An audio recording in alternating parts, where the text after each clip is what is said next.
수험생 여러분 안녕하십니까? 자, 오늘 또 여러분들하고 우리 회화부터 시작해가지고 여러분들하고 좀 정리를 해보겠습니다. 얼추 여러분들 보이시지만은 이제 우리가 조선시대 부분에 있어서 이제 조선 후기 쪽으로까지 이제 사화의 얘기를 제가 전 시간에 좀 했었었고, 이제 붕당의 얘기도 이제 오늘 좀 나올 것 같습니다. 근데 붕당도 뭐 크게 여러분들한테 시험에 필요한 부분들만 말씀을 드릴 거고, 이렇게 하다 보면 이제 조선 후기까지 쭉 향해 가는 것 같습니다. 그리고는 이제 여러분들 그 잘 아시는 막 흥선대원군 이쪽으로 가는 이제 개화기 쪽으로도 넘어가야 되는 그런 상황이 온 것 같습니다. 자, 그러면 자, 오늘 여기서 첫 번째 보니까 테마 40번에 회화 이게 나와 있네요. 자, 이거 정도까지만 여러분 좀 보시면은 얼추 문화재에 관련된 부분들, 이런 부분들은 좀 정리가 되지 않는가 싶습니다. 근데 제가 회화를 이 조선시대에 와가지고 넣어놓은 이유는요, 조선시대의 회화가 여러분들 시험 문제에 잘 등장하기 때문입니다, 솔직히는. 예, 그래서 우리 회화에 있어서 몇 가지 주목거리가 되는 부분, 요것들만 잡아놓는다라고 생각을 해 주십시오. 자, 거기 처음에 보시면 삼국시대 회화가 있잖아요. 고구려 백제 신라. 이건 여러분들 눈으로만 한번 읽고 가시면 됩니다. 머릿속에도 안 넣으셔도 됩니다. 이것들이 현존하지 않고요. 그렇기 때문에 여러분들 이걸 가지고 여러분들 시험 내야 되고 막 이런 상황들은 아닙니다. 그래서 이런 건 머릿속에 안 담아 두셔도 되고, 통일신라도 마찬가지입니다. 자, 그리고 고려시대가 와 있는데, 이 고려시대 때부터 이제 도화원에서 여러분들 화가를 양성하게 되네요.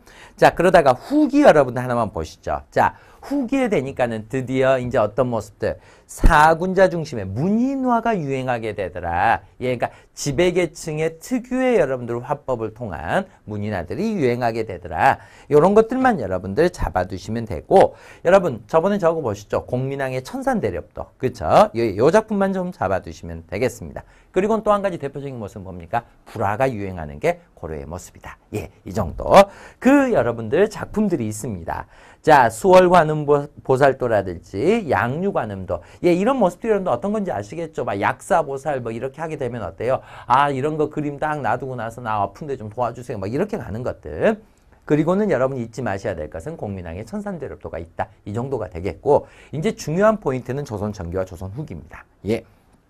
자, 일단은 여러분들이 보셨을 때 문인화가 유행을 하는데, 그걸 우리는 그냥 통속적으로 표현해서 이제 동양화 이렇게 제가 한번 표현을 해보죠. 자, 문인화 이렇게 표현을 해가지고 동양화인데, 이 동양화는 여러분 첫 번째로 딱 보시면 산수화죠. 상당히 여러분들 어때요? 산세를 그리는 이런 모습들인데, 중국에 있어서 남종화와 북종화의 영향을 직접적으로 받습니다. 그래서 남종화, 북종화 그러면 여러분들 중국의 남쪽과 북쪽이기 때문에 북쪽은 굉장히 좀 거칠고 여러분들 어때요? 굉장히 기계도 씩씩하고 막 이런 쪽이고, 이 남쪽은 여러분들 굉장히 유려하고, 예, 수려하고 뭐 부드럽고 이런 쪽이죠. 그러니까 그런 식으로 필체들이 등장하고 있는 남종화, 북종화 유행하고 있구나. 이렇게 보시면 되는데, 우리가 시험에서 내는 건 그게 아니죠. 예, 여러 가지 다양성이 확보된 회화들이 있는데, 그 중에서 15세기 바로 부국강명 민생안정을 원했던 훈구가 지배했던 이 시기에 굉장히 독특한 화풍의 작품이 두 개가 있다라는 거죠. 아, 이거 두 개 말고도 훨씬 많아요, 여러분. 예, 근데 우리가 시험 낼 수 있는 게 두 개가 있다라는 거예요.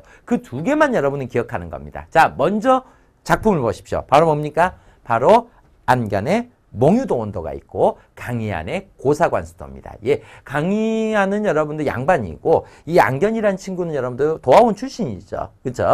그래서 이 안견의 몽유도원도가 여러분들 유명하죠, 여러분? 바로 여러분들 안평대군의 꿈의 여러분들 관념적인 그림을 보여주고 있더라. 그래서 여러분, 이 작품들은 중국의 산수하고 좀 틀리죠. 그죠? 바로 현실과 이상세계, 이런 것들을 막 보여주는 것들. 강희안의 고사관수 같은 경우에도 굉장히 좀 사색에 잠겨있는 이런 좀 특유한 화풍을 보여주는 거. 그래서 이 두 개를 갖고 시험을 잘 내는 겁니다. 오케이? 그래서 요 두 개는 여러분들 15세기 화풍으로 꼭 좀 기억을 좀 해두시고, 이 화풍이 여러분들 일본의 무로마치 막부 쪽으로 넘어갑니다. 거기 있죠. 첫 번째 줄에 그 내용. 예, 그 정도만 여러분들 잡아두시면 됩니다. 그러다가 이제 16세기로 가면 계속 문인화는 유행합니다. 예, 계속 유행을 하는데, 16세기의 사림들, 요 친구들은 산수화도 쫙 그리고 이렇게 하는데, 바로 뭐들이 등장한 거예요? 굉장히 간편하게 나의 기계를 보여주겠다. 이게 뭡니까? 사군자입니다. 아주 꼿꼿한 것들. 예, 이런 사군자 이런 것들이 등장을 하고 또 여류문인화가들이 등장하는 거. 바로 신사임당이라든지. 예, 그 정도에서만 여러분들 잡아두시면 되겠네요. 그 작품들이 다음 장에 있습니다. 자, 첫 번째의 초충도 있죠. 이게 바로 여러분들 신사임당이죠. 그쵸? 예. 자, 그리고 묵죽도, 이정의 묵죽. 예, 굉장히 여러분들 사군자들. 예, 강의 안에, 뭐죠? 예, 송화보월도. 예, 이런 것들. 예. 이런 모습들이 등장하고 있구나. 예, 그 정도만 여러분들 잡아두시면 될 것 같고, 이제 조선 후기. 여기가 중요합니다. 예, 여기다 별표를 하시고, 보십시오. 자, 조선 전기에 여러분들 기본 베이스는 제가 산수화가 유행하는 모습이라 그랬는데 이 산수화가 조금은 여러분 어떤 것들을 띠고 있냐면 우리 역사에서 만약 시험 문제로 등장을 시키거나 우리가 역사책에 수록을 해야 되는 것들은 중국의 산수화 그대로 베껴가지고 가는 부분이었으면은 뭐 별로 특별히 해야 될 건 없습니다. 그냥 작품론만 따지면 되겠죠. 아, 이 작품이 굉장히 훌륭하다 이렇게 가면 되는 건데 조선 후기에 와서 바로 어떤 모습들? 진경산수화죠. 예, 18세기에 들어와 가지고 바로 중국 중심의 세계관을 비판하는 모습 자체들이 바로 여러분들 바로 회화적인 작품에도 등장을 하게 되는데 진경산수화 바로 우리의 산세를 보고 그리겠다는 얘기입니다. 아, 우리의 실체를 보고 그리겠다. 이런 쪽으로 접근해야 되니까 실학적 화풍이 등장하고 있다. 이렇게 보시면 되는 거죠. 그러니까 기존의 산수화가 아니라 우리의 산세를 보고 그리는 거. 거기에서 독보적인 것들이 등장하는 거죠. 자, 진경산수화 거기 있죠. 우리의 고유한 자용과 풍속에 맞추는 새로운 화법이더라. 그 대표적인 게 정선의 금강전도고 인왕제색도입니다. 예, 금강산을 그대로 그리는 모습. 인왕, 뭐 청와대 쪽이죠. 예, 인왕제색도. 예, 인왕산의 비온 뒤의 모습을 그려놓은. 예, 요것들이 등장하고 있구나.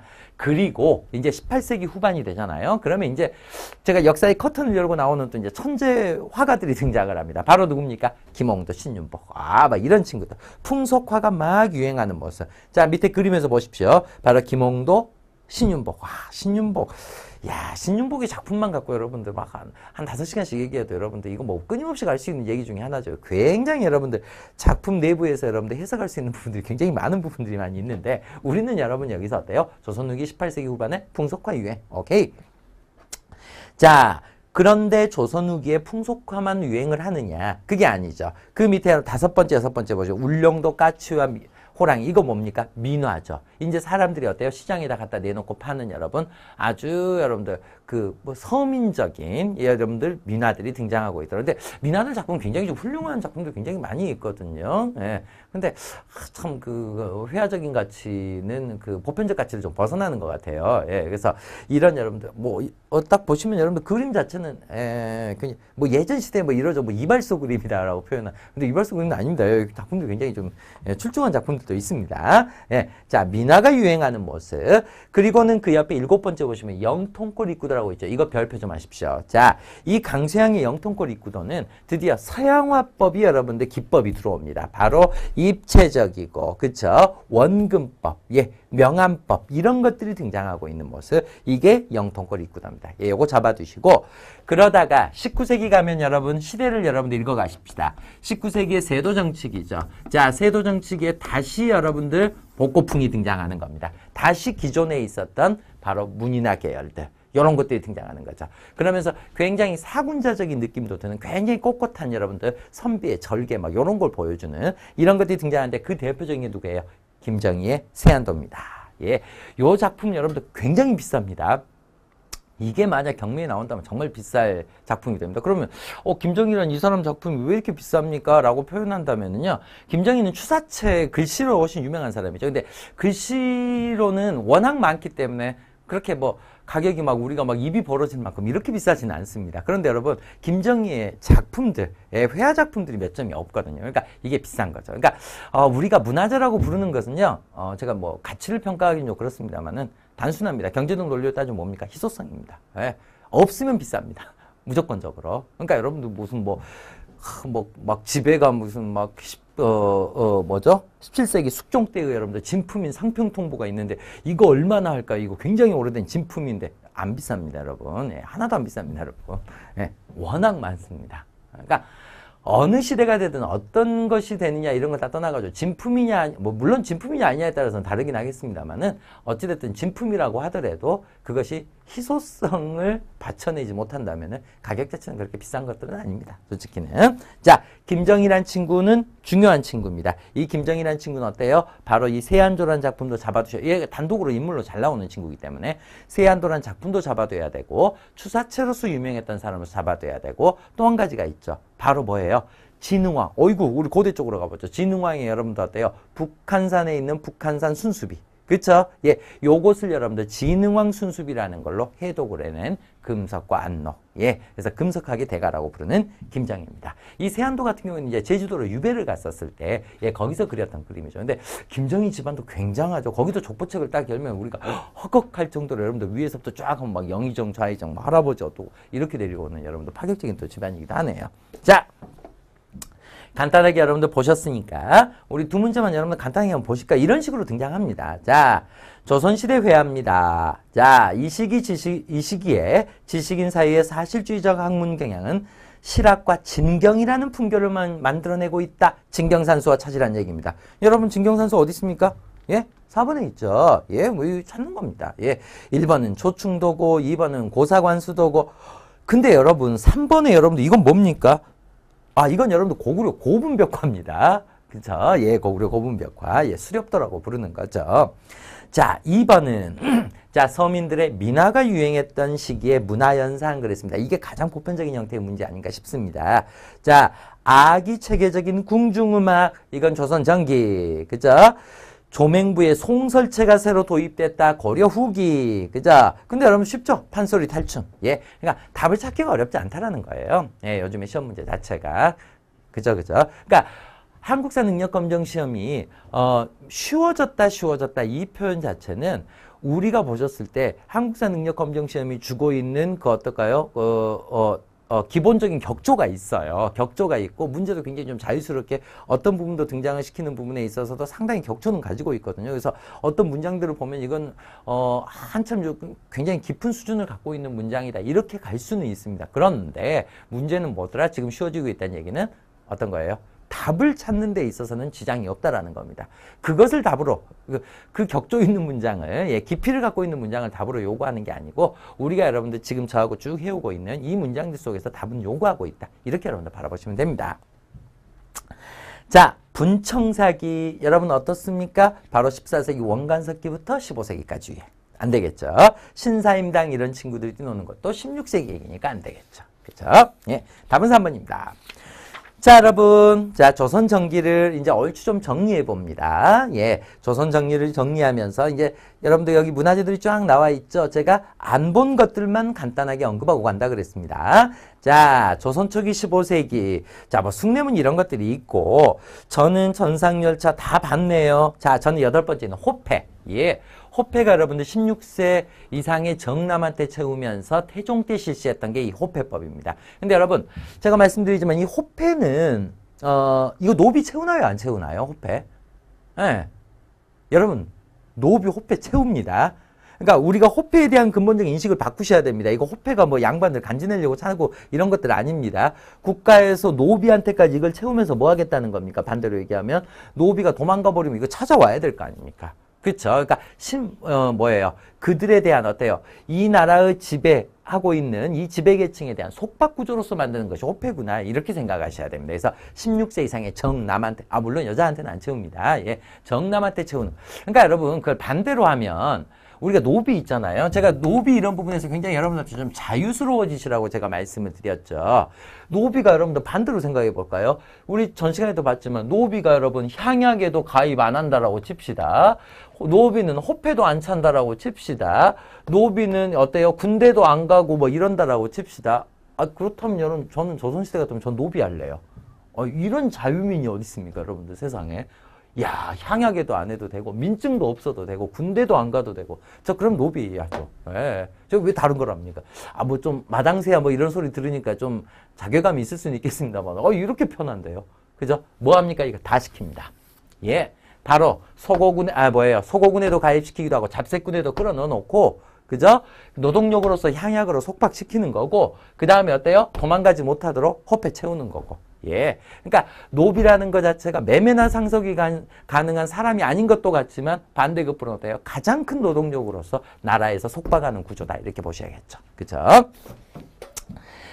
자, 그 밑에 보시면은 뭐 몽유도인데 이런 부분이 있는데 12번째 조선통보. 예, 이게 세종 때 만든 화폐입니다. 근데 제 아무리 세종도 이 화폐 유통만큼은 무조건 실패하네요.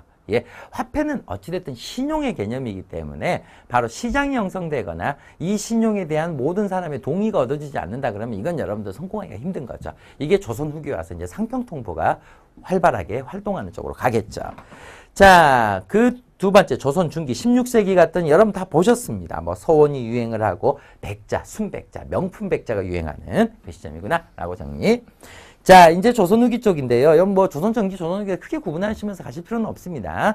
자, 조선 후기에서 딱 들어가게 되면 여러분들 보편적으로 모든 교과서에서나 여러분들 뭐 여러분들 텍스트 다른 것들 보시면 막 이제 붕당에 대한 얘기가 먼저 나오겠습니다만 저는 전수를 먼저 택합니다. 바로 뭡니까? 바로 조선 후기에 바로 영종조. 예, 시험에서 너무너무 잘 등장하는, 예, 여기에 여러분들 시험 문제에 먼저 근본적으로 가는 것을 먼저 잡고 가겠습니다. 오케이. 자, 그러면 이제 조선 후기가 되니까는 정치 구조가 변화하면서 제가 진짜 중요한 거 있다 그랬죠. 바로 뭐예요? 비변사. 이제 자꾸 조선 전기에 우리 거창하게 배웠던 왕에서 의정부를 거쳐서 육조로 가는 나라, 이런 식으로 군사와의 행정이 따로 떨어져 가지고 뭔가 합의를 보는 나라였었는데 바로 비변사라는 게 중종 때 만들어져 가지고 그 이후에 임진왜란 때부터 해가지고 비변사가 성장을 하기 시작하면서 조선 후기에는 비변사에서 모든 일들이 처리돼 버리는 이런 쪽으로 넘어가고 있구나. 예, 요것만 잡아두시고 붕당이 격화되다 보니까 어떻게 되는 거예요? 바로 3사, 2조전랑. 예, 요런 여러분들 어때요?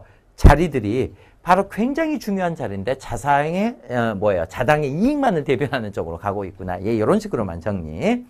그리고는 군사제도. 요것도 여러분들하고 저하고 보셨어요. 바로 조선 후기가 되면 5군영 체제로 가는데 훈련도감부터 만들어지죠. 이 훈련도감은 단독으로 시험 문제에 잘 등장하는 거라고 제가 이미 말씀을 드렸고, 이 5군영 체제는 처음부터 딱 만들어 놓고 내일부터 5군영이다 이렇게 가는 게 아니고 하나하나 순차적으로 필요할 때마다 만들고 있구나 이렇게 보시면 됩니다. 그래서 훈련도감 먼저 만들고, 훈련도감 만들고, 그 다음에 총융청, 수어청, 어영청, 금이영, 이런 식으로 가는 겁니다. 네, 그러니까 북쪽, 남쪽, 그쵸? 예, 그 다음에 어영청, 여기 북벌기구입니다. 예, 효종 때의. 그리고 나서 금이영, 최종적으로 숙종 때 돼가지고 바로 전체적으로 한양 도성 주변을 어때요? 커버하는 이런 식으로 가고 있더라라는 부분.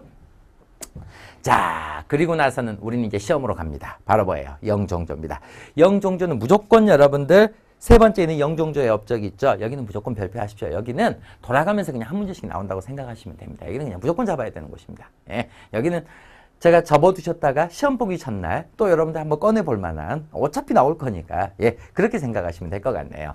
자, 그러면 두 번째 있는 탕평론의 등장, 요 부분에서부터 여러분들 잠깐만 가보시면 저는 이렇게만 가렵니다. 자, 이 탕평이라는 것 자체가 이제 숙종 때부터 해서 이제 편당적인 조치를 통해 가지고 여러분들 탕평을 하는 친구가 숙종입니다. 그러니까 편당적 조치라는 친구는, 조치라는 얘기 자체는 조선 후기를 표현했었을 때 제가 봤을 때는 왕 노릇을 제일 재밌게 했던 왕 자체는 제가 봐서 숙종 같거든요.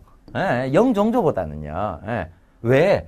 여기는 여러분 정말이지만 예술적으로 했습니다. 이쪽 당하고 막 친하게 지내면서 한쪽 당을 탄압을 합니다. 근데 스스로가 하는 것도 아니고 이 당을 통해 가지고 탄압을 하는 거죠. 그죠? 그러면서 이 당에 있는 영수까지 사살을 시켜버리고 이렇게 해놓고 나서는 그 다음에 여기랑 같이 있다가 여기가 별로 못 맞대지면 예전에 여러분들 어때요? 이 완전히 몰락했던 이 당을 다시 끄집고 와가지고 어때요?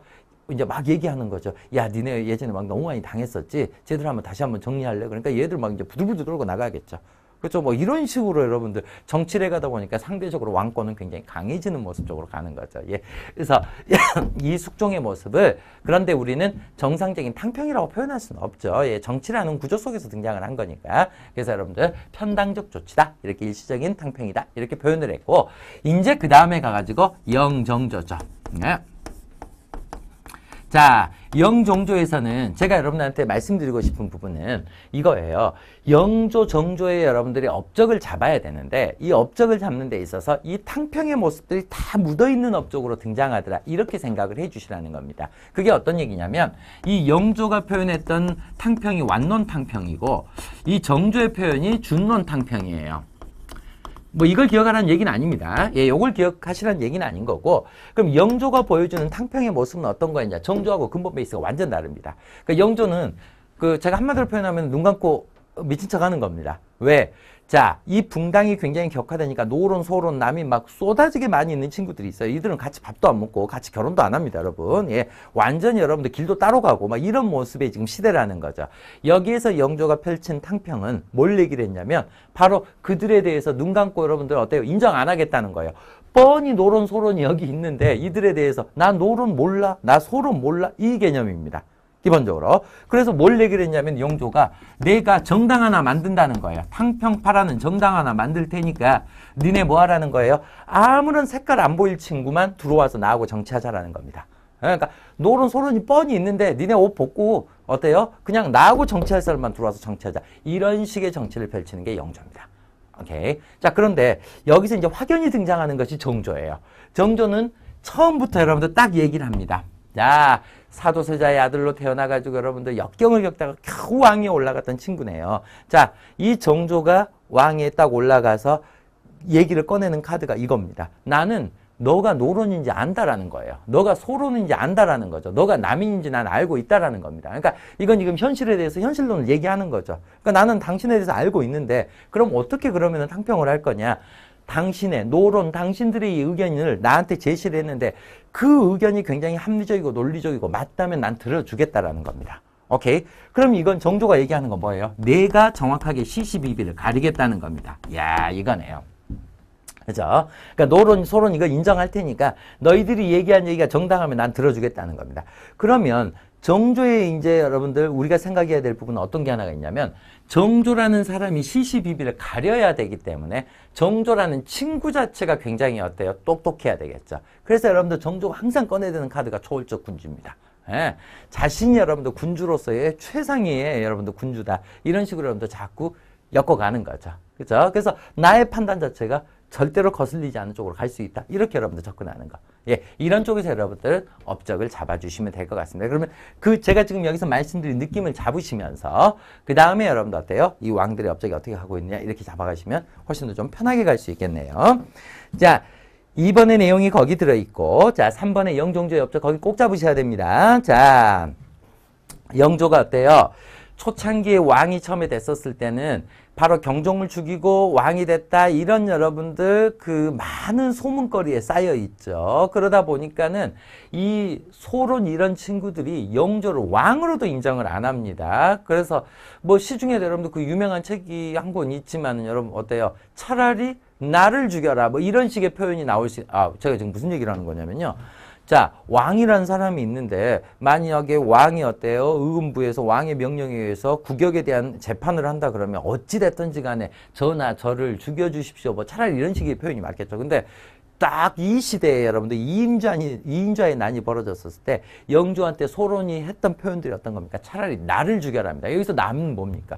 왕하고 나하고는 동급이라는 겁니다. 난 너를 왕으로 인정하지 않겠다라는 부분이죠. 예, 이게 영조 시대의 초창기 모습입니다. 그런 이인자의 난들이 있었고 이런 친구들을 극복을 하는 과정에서 드디어 본격적인 탕평이 나온다라는 거죠. 자, 그럼 거기 첫 번째 밑줄 살림의 부정과 서원의 대폭 정리. 이게 바로 여러분들 뭡니까? 영조가 미친 척하는 거죠. 네, 노론 소론 나는 모른다는 겁니다. 그러니까 뭐 살림이고 지방에 있었던 이런 조성한 애들 난 모르겠다는 겁니다. 그리고 서원을 정리하는 부분에 있어서도 우리가 인식 자체를 여기가 노론의 어때요? 그 군집돼 있는 서원이야 이런 식의 인식을 갖고 있으면 여기를 쉽게 깨부실 수는 없거든요. 그죠? 그런데 여러분들 영조는 나는 그런 거 모르겠다라는 거예요. 예, 이 서원에서 어떤 문제점이 발생했다고 하면 이 서원을 없애는 게 맞다. 이렇게만 바라본다라는 거죠. 그죠? 서원의 정리. 이조전랑의 권한도 약화시켜버리는 모습. 예. 그리고는 그 밑에 균역법의 실시 발표하십시오. 영조에서 가장 중요한 부분입니다. 예, 제가 경제 부분과 또 얘기하겠습니다. 자, 도성도 정비를 하고요. 그 다음에 속대전 이미 보셨죠, 여러분? 그 다음에 여러분 동국문헌비고 이미 보셨죠? 그리고 훈민정음운회. 예, 이 시대에 와가지고 다시 한글에 대한 어때요? 정리가 필요했던 시점. 예, 그런 부분들입니다. 자, 정조 보실까요? 정조는 여러분 기본이 뭐라고요? 초월적 군주. 그죠? 그렇게 출발합니다. 그렇게 해서 두 번째, 장용영. 예. 바로 규장각. 너무너무 시험에 잘 나오는 거죠. 그쵸? 예. 바로 왕의 친위부대인 장용영을 만들고 규장각을 설치해서 바로 학술을 연구하는 창덕궁에다 만들어 놓은 곳입니다. 그리고는 거기서 시험 본다 그랬죠. 조계무인신제. 예. 자, 화성을 건립하는 모습. 그러니까 여기서 여러분들 느낌들은 어때요? 내가 초월적 군주로서 내가 해나가야 되는 길. 이런 것들을 지금 잡고 있는 거죠. 그쵸? 자, 수령의 권한을 강화시킵니다. 이건 뭡니까? 왕의 대리인으로서. 그죠? 예. 왕의 권한을 높이는 것은 지방의 수령의 권한을 높이는 거다. 이렇게 접근하는 거. 그 다음에 광산 개발을 장려를 하고 금난 정권을 폐지합니다. 아, 드디어 자유상업의 시초가 보여지는 금난 정권을 폐지하는 거. 그리고는 있죠. 예, 대전 통편, 뭐 동문이고, 예, 그 다음 그 밑에 무예도보 통지, 예, 이런 것들이 모조리 정조의 여러분들 어때요? 편찬 사업의 집필 내용들이 되겠네요. 예, 여기는 우리 꼭 잡아두시기 바랍니다. 자, 그리고 네 번째 보시면 세도정치가 있습니다. 자, 세도정치인데, 자, 저는 이제 이겁니다. 자, 정조 이후에는 이제 세도정치입니다. 여기는 뭐 특별히 왕을 언급 안 해도 될 것 같아요. 순조, 헌종이, 철종이 막 이렇게 가는 부분이거든요. 근데 우리는 이제 정치사 쪽으로 보면 이런 것들이죠. 자, 세도정치가 이렇게 19세기에 등장할 수 있는 부분은 배경은 뭐가 되느냐. 바로 여러분들 뭐예요? 정조가 추구했던 초월적 군주론. 그죠? 그러다가 여러분들 정조가 1800년에 급박하게 딱 사망. 그러고 났더니 여러분들 어떻게 돼요? 이 초월적 군주처럼 왕권을 철저하게 왕 중심으로 강화해놨던 것 자체에서 이 여러분들 어때요? 유명했던 왕이 사라져버리고 나니까 그 다음에 왕들이 등장을 했었을 때 바로 가문에서 이 자리에 요직을 차지하고 나니까 여기를 부실 수 있는 어때요? 붕당의 힘이 사라져버리더라는 거죠. 그러니까 반대급부로 어떻게 돼요? 굉장히 큰 모순점이 등장해버린 시체가 바로 세도정치입니다. 예, 이게 19세기의 모습이 되겠네요. 그러니까 참 역사가 좀 안타깝죠. 솔직히 표현을 하면. 그래서 저는 이건 개인적인 사견입니다만은 역사를 보통 논할 때 사실은 그렇거든요. 어떤 한 나라의 왕조를 표현을 할 때 우리가 조선왕조 500년 그래서 와 우리는 조선왕조 500년씩이나 이어온 나라야 이렇게 표현을 하는데 저는 개인적인 사견으로 봤을 때는 나라의 역사는 한 200년 300년 이게 가장 보편적인 역사라고 보시면 됩니다. 그 상태를 넘어가 버리면은요 우리가 크게 바라본다 그러면은 그 역사가 발전할 가능성은 별로 거의 없다라고 보셔도 되는 것이 아닌가 싶습니다. 그러니까 여러분 우리가 우리나라뿐만 아니고요 어떤 나라도 마찬가지입니다. 한 나라의 역사가 다음 기존 역사에서부터 새롭게 열렸습니다. 그러면 이 나라 초창기에 무조건 발전합니다. 솔직히는. 예. 초창기에 여러분도 당연히 세금도 깎아주고 백성도 칭찬하고 이런 모습. 그러다 보면 꼭 왕권 강화하는 왕 하나 나옵니다, 여러분. 그쵸? 세계사적으로 거의 공식이에요. 그 다음에는 이 왕권 강화 왕을 기반으로 해가지고 꼭 성군이 하나 나옵니다. 꼭 나오죠, 이거. 근데 이제 뭐 여러 가지 방향성은 있겠지만 이 성군이 나와가지고 꼭 성군이 나오면은 성군 어때요? 오래 왕도 해요 또. 예. 한참 오랫동안 왕을 하니까 그 아들 입장에서는 왕 나는 언제 해볼까라고 기다리다가 지치다가 갑자기 뭐 사망을 하거나 뭐 이런 일이 발생을 하면 그 다음부터 어때요? 왕조 사회의 정통성이 흔들리는 거죠. 그러면 이제부터 역사는 어때요? 발전이 아니라 어때요? 수평선을 이루어지는 거죠. 그 다음에는 왕조사가 흔들리게 되니까 이제부터 퇴보하는 길로 가는 거죠. 그죠? 이런 것이 보통 한 200년, 300년 이렇게 보시면 됩니다. 그죠? 이렇게 해서 여기에서 여러분들 이 나라가 끝난다면 그 다음에 나라의 역사는 어떻습니까? 새롭게 발전하는 여기서부터 시작되겠죠.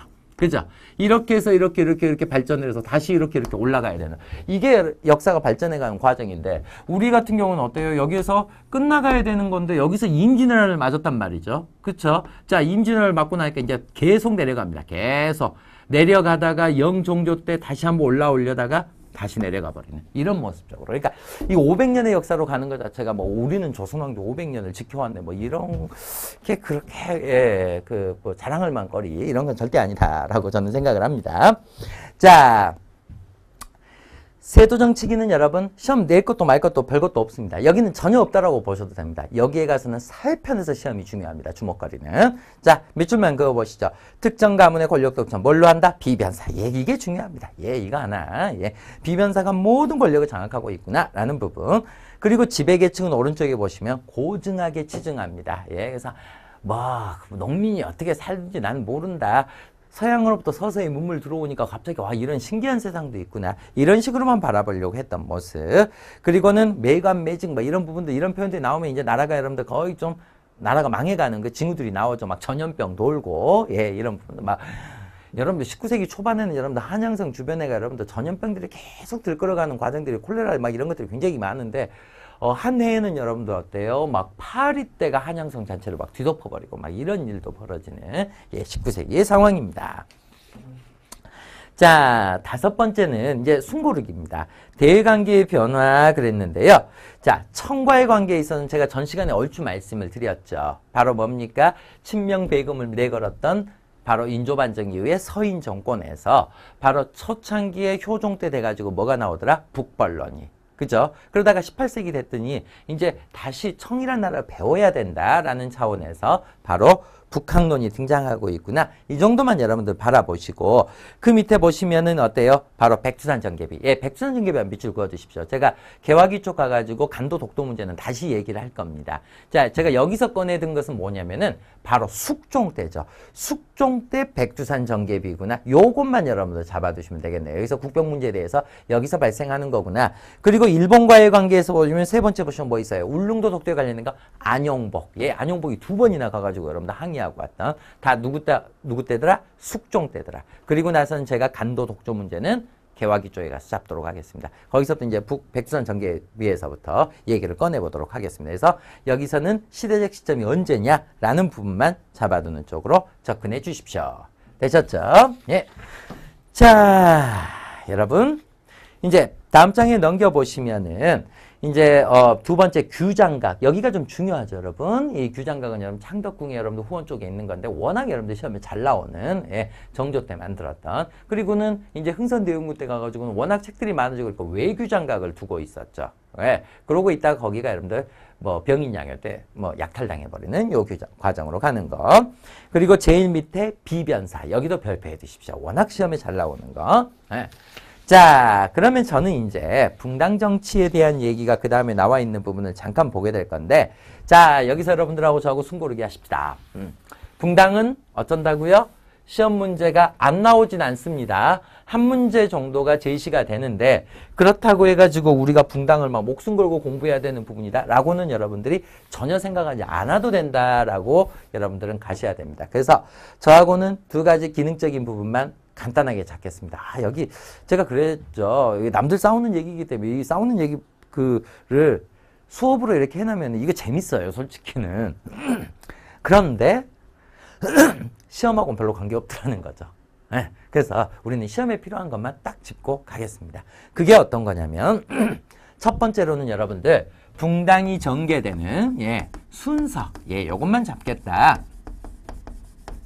요것만 목표 잡으시고 두 번째로는 붕당하고 학파하고 학파하고 관계 속에서 쓰고 있는 표현들이 어떤 거냐 이것만 여러분들 정리한다 이렇게 생각해 주십시오. 그래서 가볍게 가보도록 하겠습니다.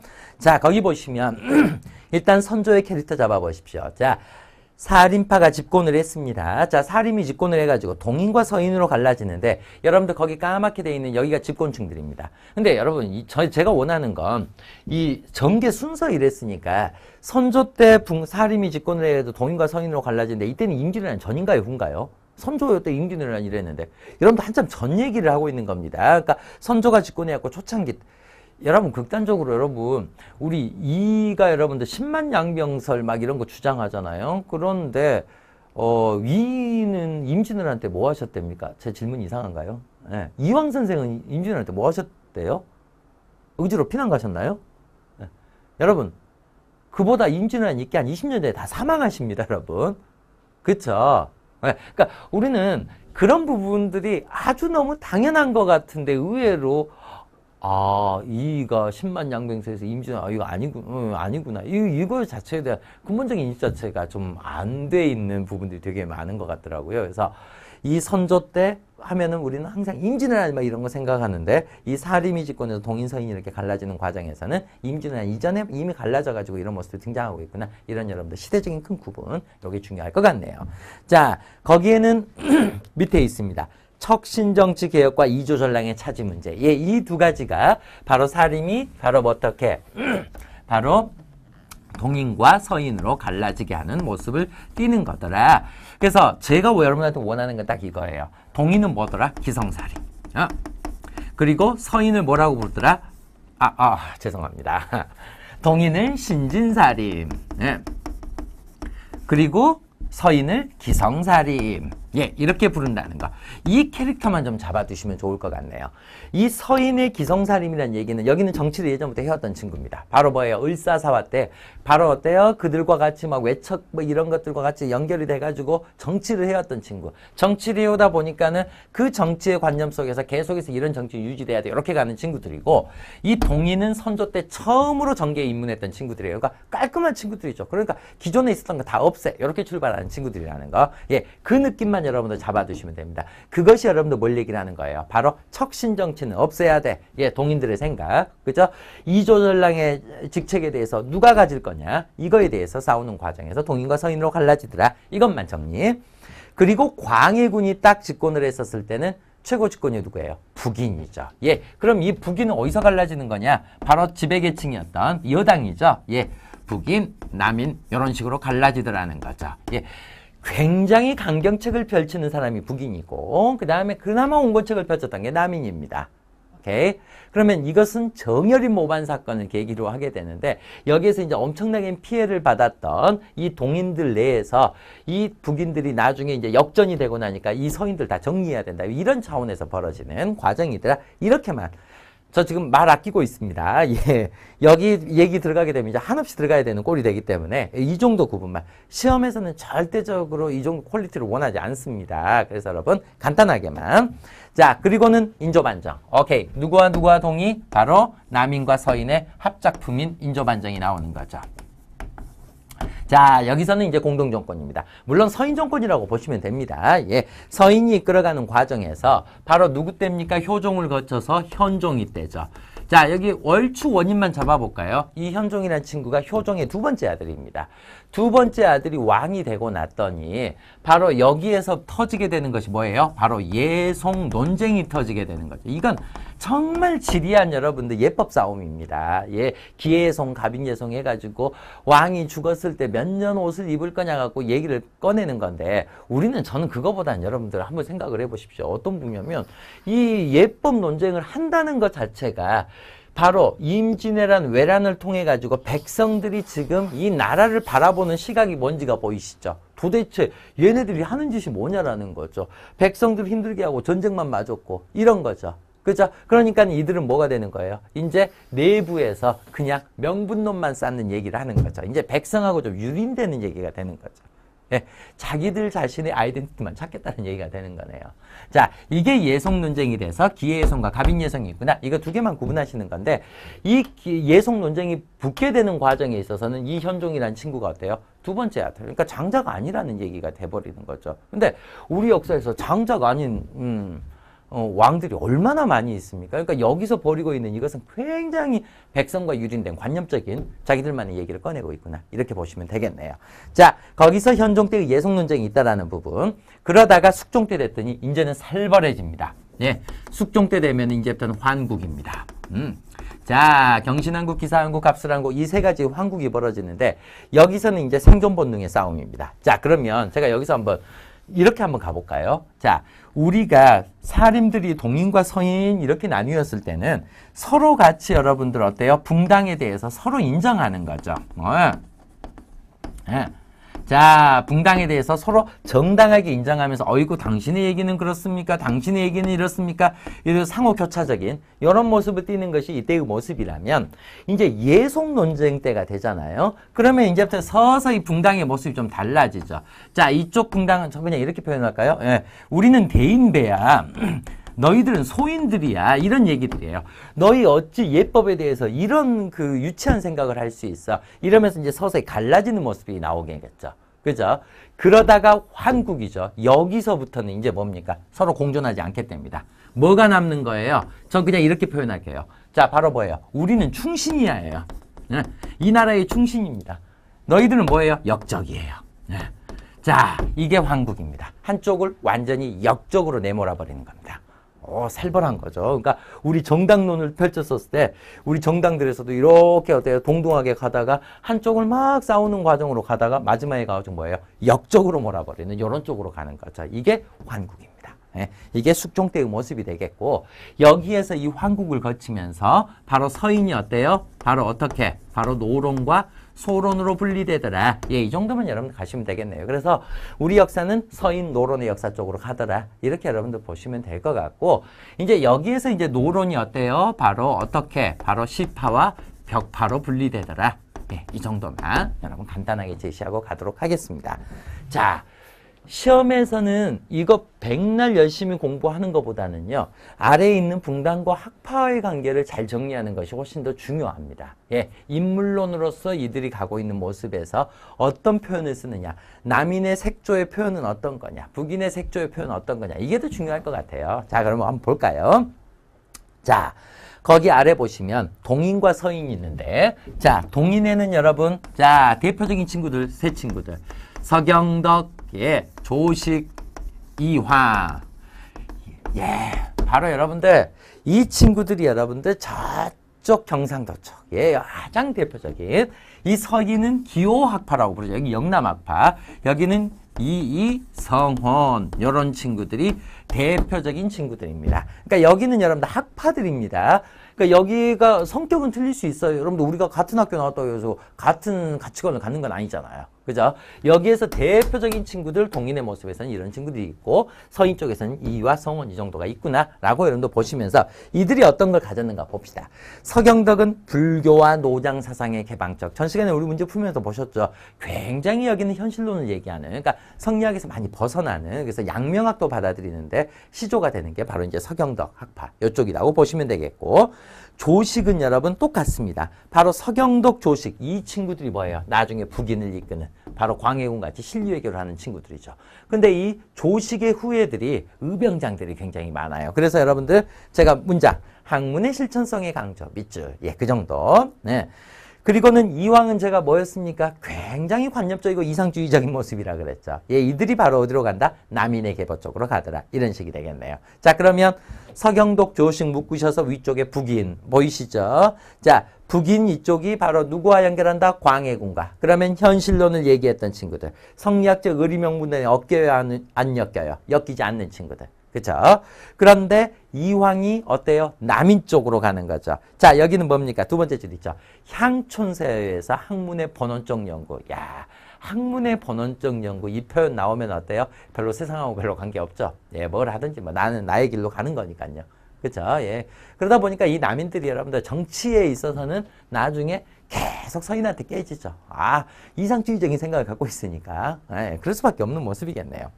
자, 그리고는 밑에 서인들에서 이와 성원학파가 있는데 이만 잡읍니다. 자, 통치체제의 정비와 수치제도의 개혁. 여러분들 이미 보셨어요. 바로 현실적인 어때요? 정치를 하는 데 있어서 필요했던 부분들. 이런 부분들을 제시로 했고 이 서인이 어떻게 간다? 노론과 소론으로 바뀌어 가는데 바로 서인 노론이 조선 후기에서 정치의 여당이라 그랬습니다. 그러면 제가 노론하고 소론은 거기 있는데 노론의 대표적인 이제 송시열 이런 거 있습니다만은 저는 이거 노론과 소론은 그러면 어떻게 구분합니까? 이 노론이 여당, 소론이 야당 이렇게 생각하면 됩니다. 그러면 우리가 지금 정치사에서도 여당의 논리와 야당의 논리가 있죠. 그러면 여당의 논리는 가장 기본이 뭡니까?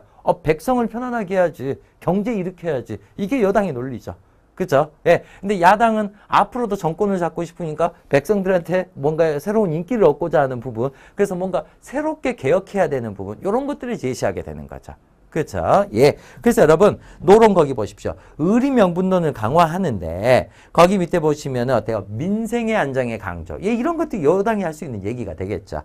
그런데 소론은 어때요? 바로 실리를 중요시하면서 바로 적극적인 북방 개척합시다. 예, 우리 전쟁이라도 한판 해야 되는 거 아닙니까? 뭐 이런 얘기도 꺼낼 수 있는 것이 소론이더라. 이렇게 보시면 될 것 같습니다. 예, 이 표현들이 더 중요합니다. 이걸 표현을 통해 가지고 여러분들 섹터를 잡아두는 거 이런 식으로 여러분들 실체를 정리해 가시기 바랍니다. 제가 이렇게 넘어가니까 이제 너무 이제 저도 괴롭거든요, 솔직히는. 예, 근데 여러분들한테 짧은 시간에 최대한의 효율적인 성과를 얻기 위해서 제가 이거 부분 이렇게 간단하게 하고 갔는데 그래서 128쪽에다가 제가 여러분들 붕당에 대해서 좀 자세하게 좀 말을 좀 넣어놨어요. 그래서 여러분들 읽어보시는데 이게 시험에서 그럼 직접적으로 이것 때문에 이걸 써먹는다 이러지는 사실 않아요, 솔직히는. 예, 그래서 제가 지금 말씀드린 바로 어때요? 붕당이 가고 있는 시대사적으로 어떤 식으로 흘러가고 있는가 요 얘기하고 그 다음에 붕당하고 학파하고 관계에 있어서 인물론적으로 어떤 표현들을 쓰고 있는가 이것만 잡고 가셔도 여러분들 충분히 가실 수 있습니다. 그리고는 여러분들이 이제 붕당이라든지 이거에 대해서 개인적인 관심사가 있으시거나 그러면 언제든지 게시판에 올려주시면 제가 거기에 대한 최대한으로 성심성의껏 답변해 드리도록 하겠습니다. 예. 네, 요즘에 시험이 가는 추세 자체가 이 붕당 자체를 크게 다루지 않는 쪽이기 때문에 여러분들도 너무 크게 깊이 있게 가야 된다 이런 생각은 안 하셔도 될 것 같습니다. 자, 이제 여러분 어디 네 문제가 거기 있는데요. 한번 네 문제 잠깐만 한번 꺼내 들어 볼까요? 자, 1번 보십시오. 이거 너무 중요합니다. 별표하십시오. 네. 이건 자, 밑줄 친 이곳에 대한 설명 그랬는데, 자, 이곳으로 매일 접수되는 일들 가운데서 중요한 것은 도제조가 하지만은 그 외의 것은 모두 유사 당상이 다 처리해버린답니다. 몇 명밖에 안 내는 당상관들이 모두 처리하고 나니까 밑에 있는 실물을 보는 육조나 이런 사람들 할 일이 없답니다. 위에서 일이 내려와야지 하죠. 그죠? 여기 이곳이 뭡니까? 비변사입니다. 그렇죠? 예, 비변사 워낙 시험에 단독으로 잘 나오는 거. 자, 기억. 세도 정치기의 소수 외적 가문의 권력이 집중되면서 약화됐다. 아니요. 심하게 강화돼 버리죠. 니은. 정조 때의 문안 기능이 강화돼 왕권을 뒷받침하는 기구. 이건 뭡니까? 정조 때 규장각이죠. 그죠? 자, 16세기 외부의 적의 침입에 대비하기 위해서 임시기구로. 오케이, 맞네요. 그 다음에 임진왜란을 거치면서 고위관료로 확대되고 있다. 오케이. 답은 디귿 리얼입니다. 자, 2번은. 자, 2번 문제는 여러분 재밌어요. 다음 조선 후기 이중환의 택리지인데 이 글이 발표될 당시의 정치 상황 이렇게 표현을 했거든요. 그러면서 여러분들 느낌이 우리가 물론 1721년 신축 이민 사업 이런 것들이 있으니까 신임 사업이라고 부르는 것이 있으니까 여러분들이 거기까지 공부를 이미 하셨다 그러면 여러분들 잡을 수 있어요. 근데 제가 원하는 건 이제 감각이죠. 만약 그 느낌이 없다면 이제 이렇게 되는 거죠. 자, 노론, 소론, 난민의 3인 3색이 날이 갈수록 더욱 사이가 나빠져서 서로 역적이라고 모함하는 시점이랍니다. 그러면 얼추 느낌은 아실 것 같아요. 아, 황국 있고 막 이렇게 해가지고 막 싸움터가 되고 난리가 났다라는 얘기예요. 그런데 이제 이 사료의 전체적인 부분의 베이스가 어디로 가는 거냐면 밑에 세 번째 줄 보십시오. 근래에 와서는 그러면 이제 지금 어때요? 이 글이 발표될 당시 그랬으니까 지금 근래를 찾아야죠.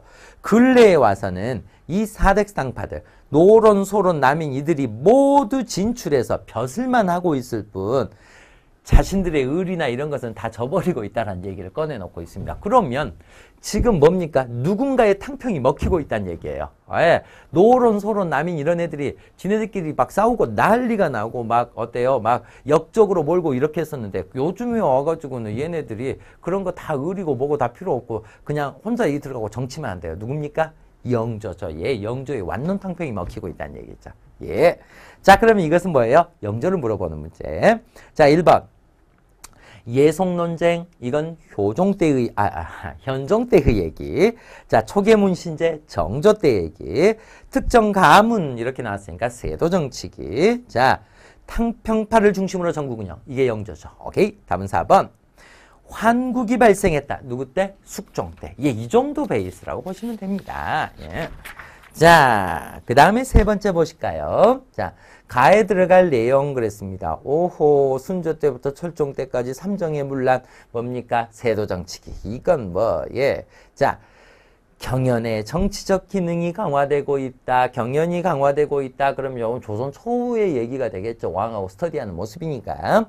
훈구와 사림의 갈등. 예, 이건 16세기 얘기가 되겠고. 외척 가문의 비변사장. 예, 세도 정치기. 예, 답은 3번. 더 이상 볼 것도 별로 없네요. 예. 자, 4번 봅시다. 이왕 그랬습니다. 자, 창덕궁 후원의 주암루는 이왕이 즉위한 후에 세워졌습니다. 1층에 어때요? 정책을 연구하는 곳이 있습니다. 바로 뭡니까? 규장각이죠. 예, 워낙 시험에 단독으로도 잘 등장하는. 자, 그러면 여기서는 규장각을 물어본 게 아니고 왕의 업적으로 물어봤네요. 자, 1번. 전현직 관리에게 과전을 지급하였다. 예, 이건 여러분 정확히 따지면 언제예요? 고려 말 공양왕 때죠. 그죠? 초계문 신제. 답은 2번입니다. 그죠? 호패법을 도입했습니다. 조선의 태종이죠. 편당적인 인사조치로 환국의 빌미를 제공했습니다. 누굽니까? 숙총이죠. 예, 왕노릇 잘했던. 훈구 세력의 전행을 막기 위해서 사림을 등용했습니다. 사림이 최초로 등용된 건 조선 초의 성종 때. 그쵸?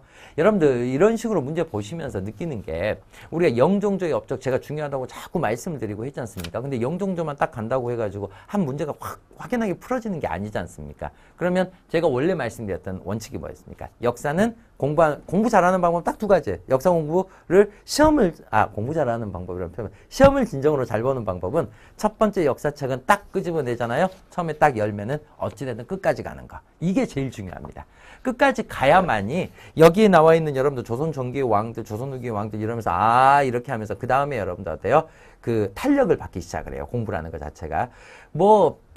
여러분들 처음 시작해가지고 끝까지 간다라고 제가 표현했는데 제가 두 번째로 잘하는 방법을 먼저 말씀을 드리면 두 번째로 잘하는 방법은 어떤 거냐면 책을 딱 여는 순간 짧은 시간에 정리해야 됩니다.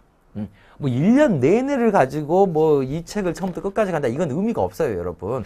사실은 여러분들 초창기에 예를 들어서 3월 달에 나 5월 달에 시험이 있으니까 이거 준비하니까 이때부터 볼련다라고 했다가 나 5월에 안 보고 다음에 볼래, 8월에 볼래, 10월에 볼래. 이렇게 가는 것은요, 아무런 의미가 없어요, 여러분. 다시 왜?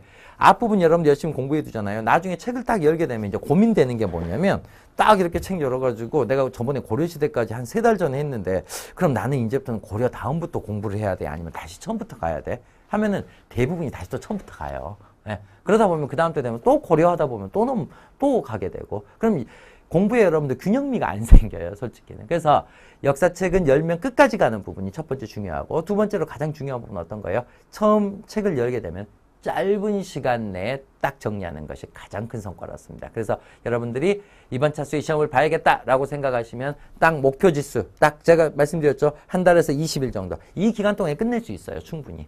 충분히 끝낼 수 있고 그냥 축축축축 치고 나가면 됩니다. 치고 나가게 되면은 그 다음에 어떤 식의 문제도 그 다음부터는 유연하게 풀 수 있습니다. 무슨 의미인지 아시겠죠? 여기서 두 가지가 아주 기본적인 전제의 원칙입니다. 그렇죠? 그래서 여러분 절대로 역사를 앞부분만 막 공부하다가 나중에 가지고 어이구 이거 다시 여기서부터 해야 될까 다시 역사가 돼버리지 마시고 전체적으로 딱 한번 여러분들 이번에 짧은 기간 여러분들 생각하시고 그러니까 목표 자체를 짧은 기간으로 생각하시고 그 기간 내에 딱 정확히 정리해서 시험에서 합격하겠다. 요 요지로만 여러분 접근해 주시기 바랍니다. 됐죠? 자, 여러분 이제 다음 시간에는 제가 이제 실학 이런 쪽으로 여러분 접근해 가보도록 하겠습니다. 여러분 고생하셨습니다.